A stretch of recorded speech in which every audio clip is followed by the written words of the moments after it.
பெரும்பான்மையான நடிகர்கள், அதாவது வடிவேலு சார் கூட நடிச்சிட்டு இருந்த நடிகர்கள், பெரும்பான்மையான அந்த துணை நடிகர்கள் சொல்ற ஒரு குற்றச்சாட்டு, அவர் வந்து இப்ப வளர்ந்துட்டாரு, எங்களை கண்டுக்கிறது இல்லை அப்படின்ற மாதிரி. நீங்க என்ன நினைக்கிறீங்க சார்? என்னையும் அப்படித்தான் சொல்றாங்க, நானும் அப்படித்தான் சொன்னேன் அப்படின்னு சொல்றாங்க. திருச்சி பேசப்பட்டு அதுக்கு நான் பொறுப்பு இல்லை.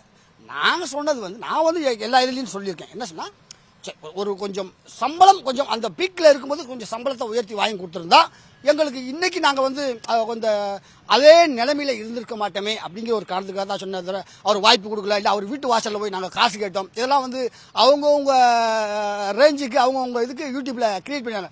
வடிவேல் சார் வீட்டு வாசலில் போய் முத்துக்கால நின்னாரு, அவர் கதவை பூட்டிட்டாரு, காசு கொடுக்கல. முத்துக்கால இது வரைக்கும் யார் வீட்டு வாசல்ல போய் நின்னதில்லை, காசுக்காக நின்னதில்லை. பட் இது சொல்றதுதான். ஆனால் வந்து வடிவேல் சார் அவர் கொடுத்த வாய்ப்பு வச்சு தான் இன்னைக்கு நாங்கள் சம்பாதிக்கோம். இந்த 15 வருஷமா அவர் கூட நான் எலின்னு ஒரு படம் அவர் கூட லாஸ்ட்டாக நடிச்சது. அதுக்கப்புறம் வந்து நாங்கள் அவர் கூட நடிக்கக்கூடிய வாய்ப்பு கிடைக்கல. நான் நடித்த செத்து விளையாடுவோமா இல்லையா, அதாவது அச்சக் நான் காய தொட்டுட்டேன்ல, அதுவாக இருக்கட்டும், புலிகேசியாக இருக்கட்டும், பூசணிக்காயாக இருக்கட்டும், சிக்கன் 65 இருக்கட்டும், அவர் கூட நடித்த காமெடிகள் தான் இன்னைக்கு என்ன வாழ வைக்குது. அதனால் நான் வந்து அவரை குறையே சொல்ல மாட்டேன். ஒரு கால் அவர் பீக்கில் இருக்கும்போது, எப்பா இவனுக்கு எவ்வளோ கொடுப்பா, இப்போ இவனுக்கு எவ்வளோ கொடுப்பா அப்படின்னு சொல்லியிருந்தா இன்னும் இந்த வறுமை நிலையிலிருந்து ஒரு வசதியான நிலைக்கு அவர் கூட நடித்த எல்லாரும் மாறியிருப்பாங்களே, மாற்றப்பட்டிருப்பாங்களே அப்படி ஒரு சின்ன ஆதங்கமே தவிர குறையே இல்லை. குறைய நான் சொல்லவே இல்லை. எல்லாரும் அதை அவங்க பாணியில இழுத்து போட்டுக்கிறாங்க. அந்த இழுப்புக்கு நான் பொறுப்பு இல்லை. இடையில வந்து ரொம்ப வருஷமா ட்ரக் அடிக்டா இருந்தேன், பல பெரிய நடிகர்கள் நண்பர்களா இருந்தவர்கள் சொல்லி நான் திருந்தி அதுக்கப்புறம் படிச்சு டிகிரி வாங்கினாங்க அப்படின்ற மாதிரியான விஷயங்கள்லாம் இருக்கு. அதை பத்தி இது ஒரு நல்ல கேள்வி. இது வரைக்கும் நான் பேசுறதை விட இப்ப பேச கேள்வி தான் வந்து தெளிவா இருக்கும். அதை நீங்க மென்ஷன் பண்ணி போடுங்க.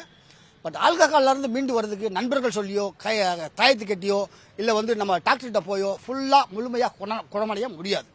ஆல்கஹால்ல இருந்து வெளிவரணும் அவங்க சப்போர்ட்டா இருக்கலாம். அது ஃபேமிலியா இருக்கலாம், ஃப்ரெண்ட்ஸா இருக்கலாம், டாக்டரா இருக்கலாம், இல்லை தெய்வமா இருக்கலாம். யாரா இருந்தாலும் இந்த ஆல்கஹால்ல இருந்து மீண்டு வர்றதுக்கு ஒரு சப்போர்ட்டா இருக்கலாம். ஆனா நாம நினைச்சா மட்டும்தான் அந்த ஆல்கஹால்ல இருந்து வெளிவர முடியும். என்னைக்கும் யாரோ அட்வைஸ் பண்ணாங்க. இருந்தாலும் அதெல்லாம் கேட்காத நானா நினைச்சேன். காலையில நினைச்சேன், மத்தியானம் முடிவு பண்ண, சாயந்தரம் தூக்கி எறிஞ்சேன். இன்னைக்கு நான் ஒரு 10 வருஷம் ஒரு குடியில்லாத வாழ்க்கையை நோக்கி பயணிக்கிறேன்.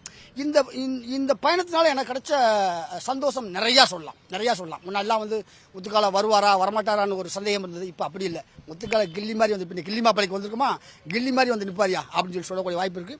இதன் மூலியமா எனக்கு ஒரு 3 டிகிரி முடிச்சு இப்போ 4வது டிகிரி ஃபினிஷ் பண்ணக்கூடிய அளவுக்கு என்ன ஆண்டவன். முன்னாடிலாம் வந்து நடிப்புக்கு மட்டும்தான் கை கொடுப்பாங்க. இப்ப நடிப்பை சேர்த்து படிப்புக்கும் கை கொடுக்குறாங்க, ஆல்கஹால்ல இருந்து மீண்டு வரதுக்கு கை கொடுக்குறாங்க. இப்படி பல வகையில் நானும் பன்முக கலைஞரனா இருக்கிறது எனக்கு மிகப்பெரிய சந்தோஷம்.